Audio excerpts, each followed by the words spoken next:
So we've taken up about 31 and a half minutes of your time so far. We'd love to entertain some questions. I hope this has inspired some more deeper dialogue. Are there any questions from, yeah, please.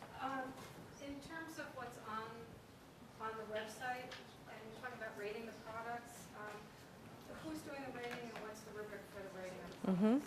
We are actually working with partners such as Spins and Good Guide and third-party certifiers who are coming together to provide data and then helping us to aggregate that data. And so what the, for lack of a better word, decision engine will do is to render up based on their criteria what the eco-attributes of those products are. So this is not live now? No, we are beta launching in October, and then we will go live in April. Imagine being able to, so if water is important to me, so there's the blue-green debate that goes on. If water is important to me, imagine being able to look for a product that had a low water footprint as opposed to a low carbon footprint, if that's what's important to you. That's the power of that data. We feel that this is sort of the coalition within the coalition. Our expertise is to get millions of consumers to interact. And so we really want to partner with the right people, Mike Movitz here from Spins, so that, that we truly have a partnership where people are bringing their expertise to provide the right data. Sure. No. So with your example there, let's stay on the water thing or something. So I've got a nice big water company or whatever. How are you going to know that mine's better than someone else? I'm going to give you my data. Maybe I will, but maybe I won't. I'll lie and give you wrong data. Sure, I think that's where the third parties that will be part of this will come in. The people who do that sort of validation for a living, and that's their. No. No. So what we're No. doing, we're establishing by category baseline criteria to even participate. And then within that, the idea is to offer up the information based on our partners to the consumer so that they can choose. And by the way, we're going to offer up that information whether they're participating as an EcoBonus partner or not, because it's the right thing to do. But there is going to be baseline criteria. There are some companies, there's already been companies that have approached us that we said, you don't make the grade. And so we're really working with our teams to help advise us on those categories as where is that baseline. The other thing we're doing is trying to render up all the information that we know so the consumer can say, well, that's all there is on this. I'll make my own decision. Because it's not perfect. Sure. So what are the baseline criteria, or are you basically developing that for each of the different categories? Yeah, and hey, Mike, do you want to just talk a little bit about, like, for instance, Spins is a great example, kind of how you gauge that? Yeah, I think that'd be great.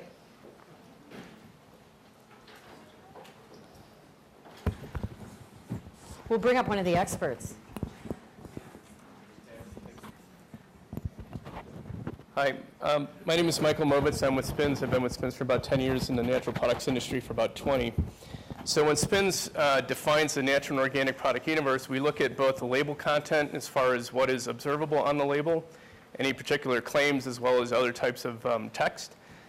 But the one thing that we don't do is we don't define the universe of natural products based on a claim for natural, excuse me, because there's a lot of products that use the word natural, to somebody's point earlier, that our industry would not consider to be natural. So what we do is we do something that's much more difficult called position-based coding, and that's how the product is positioned to natural.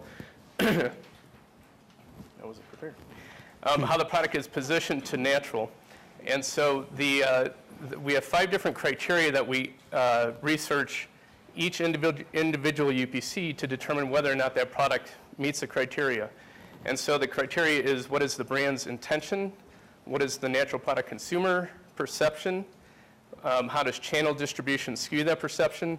What are the company ingredient standards? And what are the category rules associated with how the product might be judged? And so from that, we've established a universe across grocery, drug, mass merchandisers, natural supermarkets, specialty gourmet supermarkets, of about 140,000 UPCs that fit into this universe. And they range from a natural standard, which is the highest benchmark, to a specialty gourmet, a natural specialty gourmet type of product, a naturally perceived product, and then finally a conventional natural product, which is like the traditional CPGs that are line extensions with good ingredients and value-added ingredients.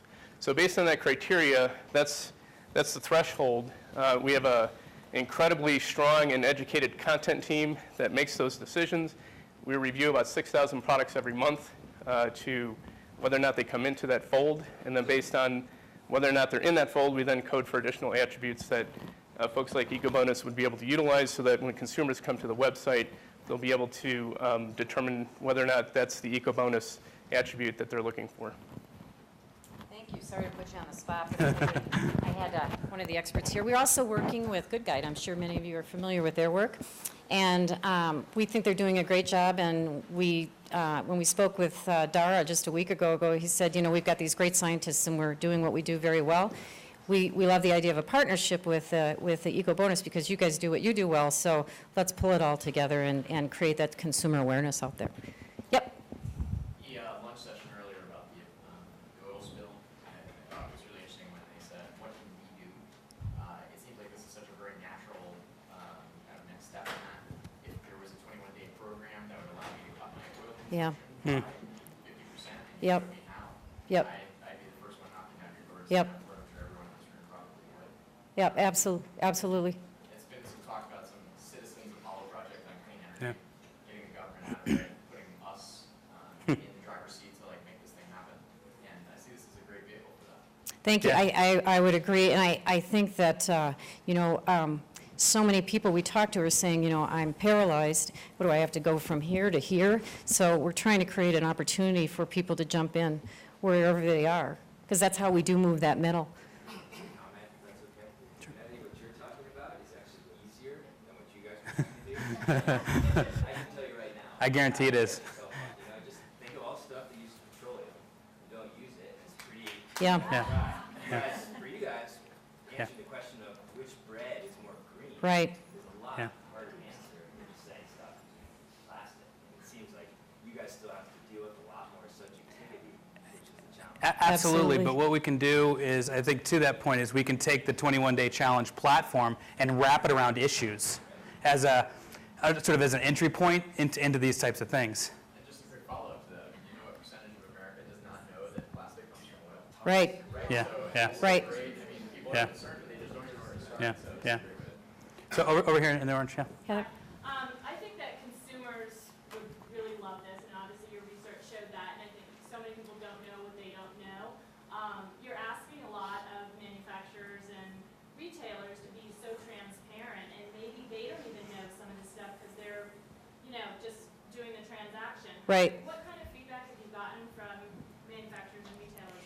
Well, so far, you know, our starter point has been with a couple of our early partners. And I had a very interesting call the other day with one company, and we were looking at it at the product level. So when we talk to companies, we don't just automatically say they're in. We really look at every single product, and then we look at overall company. And this one particular company, they said, well, we started talking about Good Guide in this instance, and they said, well, you know, I don't like my rating, but they don't have all the accurate information. I said, well, then you better get on the phone and disclose that information. So we also think that this can help get manufacturers to say, maybe we need to start disclosing because people are starting to look at this in a really mainstream way. So we're really hoping that we can help influence some of that behavior as well. So when manufacturers run loyalty programs now, and the way they've been implemented, they don't even know who the consumers are. They have aggregate data over what's selling off of what shelf.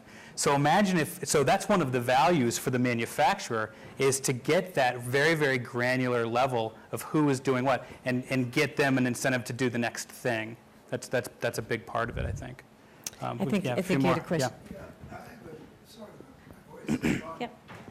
I have a little bit about concern about your advisor, how he used the language Uh-huh. between natural. Right. Natural chemicals are natural. You have never used the word certified organic. Because only certified organic reassures the consumer there are no petrochemical Mm-hmm. used. And so my question to you is, why don't you look at the golden seal of certification, which is USDA? We are. Yeah, They were, which was not on your well, I apologize for that. Actually, he put that slide together. I would have put USDA on there. What You're the- absolutely, What the what? So No, absolutely. And, you know, part of it is, what I would say is we've got, I mean, we're having conversations with Wood from Climate Council. We are engaging this advisory group, so we bring the best of the best to say, here's how we want to aggregate that data. And USDA, Mike, I think, I mean, it's a critical piece tied to all of this. We consider that kind of a no-brainer. And so the other thing I would say is, how are we attracting products and manufacturers? Before we even call on them, we're actually doing our own research with our partners so that we're not just calling blindly and then saying, oh, you can't play. So we're being fairly strategic about it as we build this out. But you're absolutely right. And this feedback is why we're out so early on this, because this is, you know, this is the type of things that we need to be addressing from just that point.